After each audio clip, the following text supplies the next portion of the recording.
का ज्ञाता धन्वंतरि, शल्य का प्रदाता अश्विनी और सुश्रुत। दुनिया ने गणना सीखी जिससे वह 0 का दाता हूँ। अणु परमाणु का सिद्धांत दिया वही ऋषि कणाद हूँ। माँ के गर्भ में विद्या पाई उस बाल अभिमन्यु का पालक हूँ। मैं भारत हूँ, भाग्य विधाता हूँ। आदरणीय निर्णायक मंडल एवं मेरे प्रबुद्ध श्रोतागण को मेरा प्रणाम।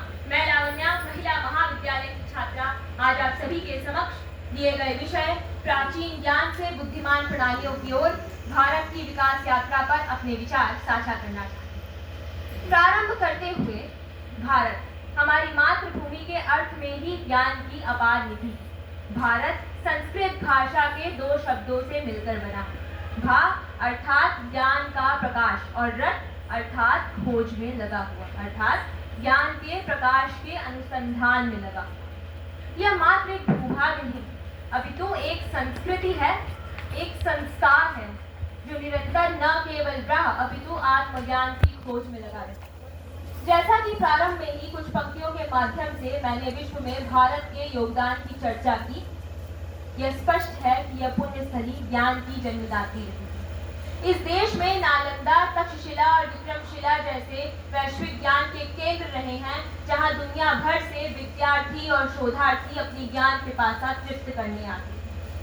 सदियों पूर्व जब विश्व मात्र बाहरी ज्ञान पर जोर देता था, तब हमारा देश कहता था एतद् देश प्रसूतस्य सकाशां दब्र जन्मना स्व स्वचरित्रम शिक्षरेण पृथिव्यां सर्व मानवम्, अर्थात जहां मानव अपने चरित्र की शिक्षा लेने आते थे, इसीलिए हम विश्वगुरु।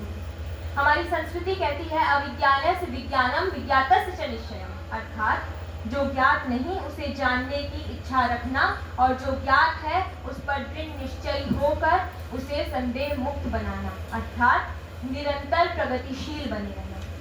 समय के साथ साथ भारत ने भी विकास के नए कीर्तिमान रचे हैं, चाहे बात औद्योगिक क्रांति की हो या तकनीकी क्रांति की। इसरो से लेकर यूपीआई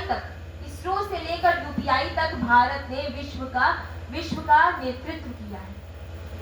आज के आधुनिक युग में कृत्रिम बुद्धिमत्ता और मशीन लर्निंग जैसी आधुनिक प्रणालियां विकास की धुरी बन चुकी हैं। भारत ने भी digital India mission, digital India अभियान द्वारा शिक्षा, कृषि और स्वास्थ्य के क्षेत्र में कई उपलब्धियां प्राप्त की हैं। अंततः बस यही कहूंगी कि भारत ने मानव कल्याण को अपनी संस्कृति और अपनी सभ्यता का मूल माना है और यही कारण है कि आज भारत अपने प्राचीन ज्ञान की नींव पर आधुनिक